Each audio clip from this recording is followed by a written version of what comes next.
Bom dia, eu sou o Miro Malacrida do Insta Cinéfilos. Bom dia. Prazer estar aqui com vocês. A primeira pergunta vai para Tainá. Assim, a Verônica é uma policial, uma mulher em posição de poder. Mesmo nessa situação, a gente vê que ela tem muitos obstáculos para conseguir colocar as leis em prática. Queria que você falasse um pouco como você acha que funciona isso aqui no Brasil. Então, ela não é eu não vejo ela inicialmente como uma policial em posição de poder. Ela é uma escrivã que ali hierarquicamente não dá tanto poder para ela. E eu acho que essa que é a parada da Verônica. Ela rompe com essa estrutura no momento que ela vê que o sistema não tá funcionando. Bom, a cena que a gente vê na delegacia, onde a mulher vai denunciar um abuso e ela se sente absolutamente desconfortável e não acolhida, é uma coisa conhecida no Brasil que acontece, né? Isso é uma discussão já ampla, tanto é que a gente tem Lei Maria da Penha, a gente tem delegacia só para mulheres, justamente porque isso é um problema já muito evidente. Eu acho que a Verônica, ela vê tudo isso e ela não consegue se conter. Eu acho que o Bom Dia Verônica é esse despertar da Verônica para a vida dela, para a própria invisibilidade dela ali dentro, também naquele sistema super machista da delegacia, e ela vai partindo assim, eu acho que ela nem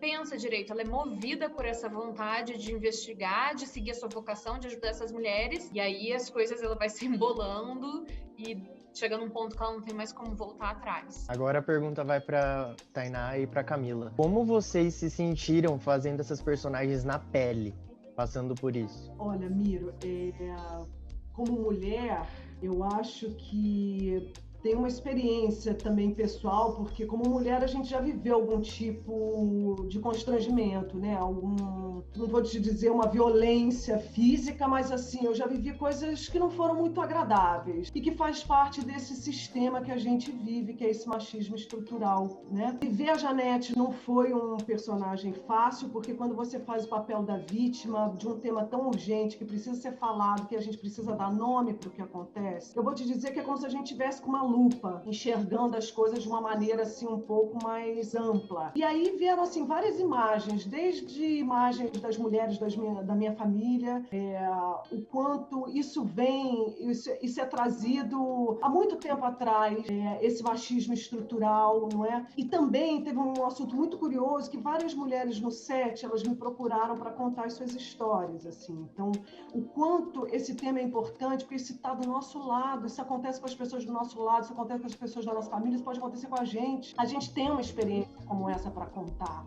Então, foi muito legal eu participar. Foi doloroso viver esse papel, porque é um assunto difícil, e ao mesmo tempo foi muito bom eu poder ampliar a minha forma de enxergar o assunto, sabe? E entender também que eu sou uma mulher branca, né? Então eu estou num lugar de privilégio. Isso é um tema que faz parte também de um racismo, porque não adianta a gente falar do machismo se a gente não falar do racismo estrutural que a gente vive diariamente. Então, assim, as mulheres negras, elas passam por uma situação muito pior do que a nossa. Então esse personagem me trouxe essa amplitude, sabe? Não que antes eu não enxergasse isso, mas quando você tem o prazer de viver um personagem que está presente nas nossas vidas e que é essa metáfora das mulheres, foi muito gratificante para mim. Bom, eu compartilho com a Verônica uma coisa muito essencial dessa personagem, que é o esgotamento de viver num país machista. Mesmo eu sendo uma mulher branca, privilegiada, já passei por muita coisa. No momento que eu também passei a estudar, porque aí a gente tem que estudar para chegar nessa interseccionalidade e ver a situação das mulheres mais vulneráveis, das mulheres indígenas, das mulheres negras. Isso vai te dando um esgotamento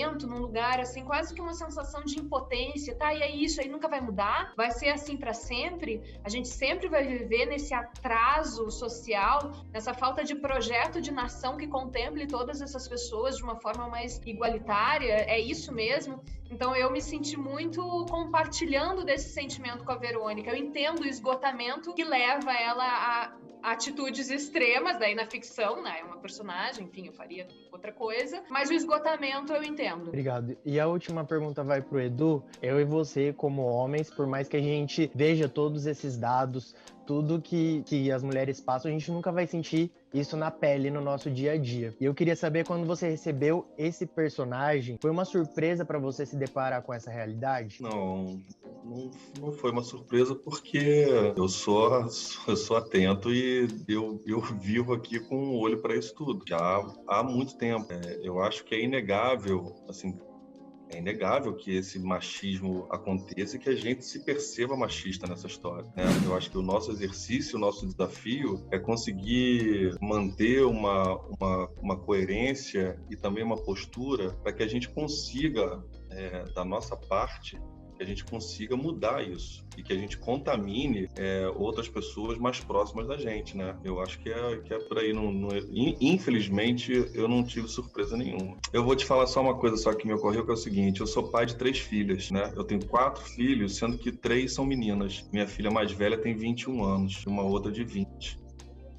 Então, eu que já era uma figura atenta a isso tudo, com certeza essa lupa que a Camila fala, quando a gente recebe um personagem desse para a gente aprofundar, né, fisicamente, para a gente vivenciar isso, eu tive essa lupa quando eu fui pai de meninas. Então o meu olhar, que já era para isso tudo, ele se ampliou mais ainda, eu olhando de uma forma protetora, cuidadora, de forma que não compactuo com essa estrutura, querendo um mundo bem diferente para as minhas filhas e para toda a geração, né, delas. Bom dia, Ilana. Bom dia, Rafael. Eu sou o Miro Malacrida, do Insta Cinéfilos, e a primeira pergunta vai para vocês dois. Eu pesquisei um pouco sobre a pandemia, a taxa de feminicídio atualmente, e nos meses de março e abril desse ano, subiu 22% em relação a esses mesmos meses do ano anterior. E que o Disque 180, que é o de Central de Atendimento à Mulher, viu as denúncias subirem em 34%. É daí que a gente vê a importância de uma série como essa estrear agora. E eu queria que vocês falassem um pouco sobre isso.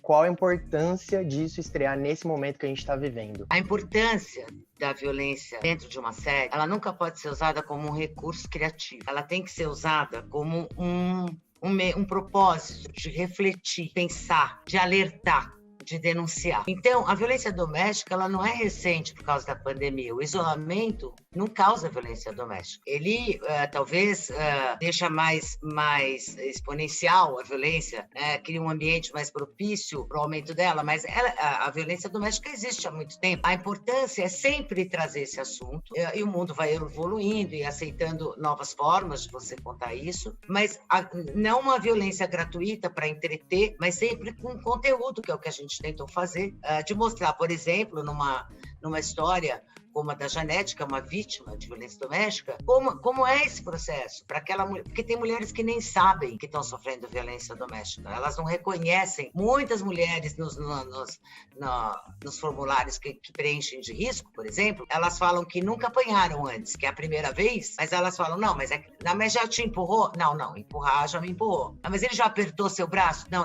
apertar meu braço já apertou. O que é violência, né? Então é uma construção de cultura, é uma questão de reflexão, onde o que essa mulher pode fazer quando ela está num ciclo assim, isolada, sem recurso, uma tensão crescente e com um homem que se arrepende, que traz ela de volta.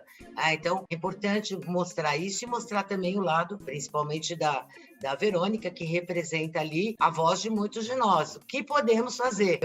Até onde eu vou, eu quero fazer, eu quero tirar essa mulher desse lugar. E a gente não tem uma receita.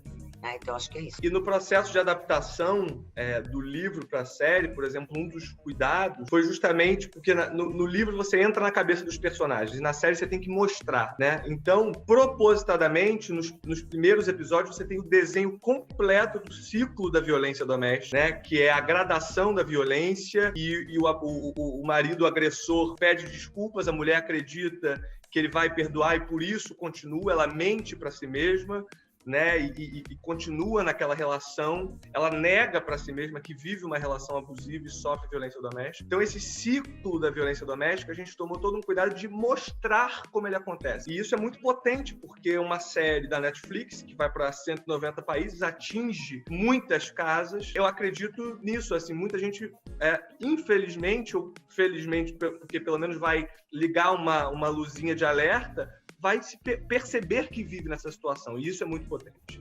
Vocês podem contar como foi o processo de adaptar o livro pra série, pra Netflix? Eu gosto de uma frase que é adaptar e atrair por amor, ou seja, muitas mudanças foram necessárias, mas mudanças para manter a essência, ou seja, mudar para não mudar. Por exemplo, no livro a gente tem dois caminhos, dois casos paralelos. Na série a gente precisou escolher um caso que era o principal, enquanto o outro ainda existe na série, mas ele ocupa uma parte menor da série. A curva dos personagens foi toda redesenhada, personagens novos surgiram no ambiente da delegacia. Perfis psicológicos, a Ilana pode falar um pouco sobre isso, foram sutilmente mudados. Mas tudo isso para quê? Para manter a essência. Eu acho que o fato de ter feito a adaptação, ou seja, ter escrito o livro e ter feito a adaptação, dá autoridade para que eu mude mantendo a essência. E acho importante também entender o ciclo reverso, que é o momento que a gente está escrevendo o Boa Tarde e aonde as adaptações feitas para a série ficaram muito boas, entram no novo livro. Né? Então você vê esse processo de que eu acho que dois criadores, pensadores, como eu e o Rafa, a gente escreve livro, faz audiovisual, participa de várias linguagens. No nosso universo imaginário, é difícil para a gente. Do que nós estamos falando agora, nós estamos criando para quê? Então, é importante que a gente tenha também essa caixa maior, onde está tudo guardado dentro. Tá o audiovisual, tá o livro, tá a história em si, e a gente poder recortar, cada um na sua habilidade, como é melhor contar aquilo para a linguagem literária de um jeito, para a linguagem audiovisual é outra maneira. Eu lembro que quando começou o processo, teve quase uma conversa, quase uma terapia, em que eu já tinha feito adaptações antes de outros autores. Eu adaptei um livro do Luiz Alfredo Garcia Rosa, que é um autor policial. Quando então eu fui fazer a adaptação do Bom Dia Verônica, eu lembro de eu falar para Ilana, a gente vai ter que mexer, e é engraçado, porque ao dizer para ela, eu dizia para mim mesmo também, porque eu acredito mesmo que o Rafael que escreve livros não pode ser o mesmo Rafael que cria a série. Não pode. São visões diferentes. Se um entra no outro, não funciona. Mesmo então, para escrever o roteiro, né? Eu tive várias dificuldades de aceitação mesmo, de sofrimento, de coisas que é impossível, porque no livro você está dentro da cabeça, a Verônica está em primeira pessoa, eu estou dentro do pensamento dela. No audiovisual isso não seria possível. Então, criar cenas que traduzam o jeito que ela pensa é muito diferente de estar dentro da cabeça dela numa primeira pessoa, explorando todo o labirinto que pode ser a cabeça de um ser humano. A Ilana, acho que ela tem pesadelos comigo, eu sempre falo pra ela, Ilana, qual é a cena? Qual é a cena? A gente precisa achar a cena. E eu quero achar a história. Não, peraí. A gente quer uma coisa, beleza, a gente vai mostrar essa complexidade desse personagem. Beleza, qual é a cena? Como é que eu mostro isso? Porque o espectador não adivinha, eu tenho que mostrar pra ele. E não pode ser dito, né? Que é um lugar comum da nossa dramaturgia, né? Que tem que mostrar, então coloca o cara dizendo que aí pronto. Não, tem que mostrar de uma maneira interessante, engajante, preso. Você não entende completamente, é justamente por isso que você quer continuar ali. Tá bom. Muito obrigado. Eu amei a série. Ficou isso que eu queria perguntar. Vou te entrevistar, Miro. Que bom.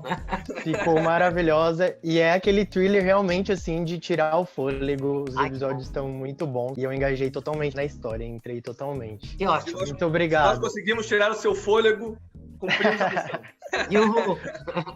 Vamos lá. Obrigada, Miro. Valeu. Tchau, tchau.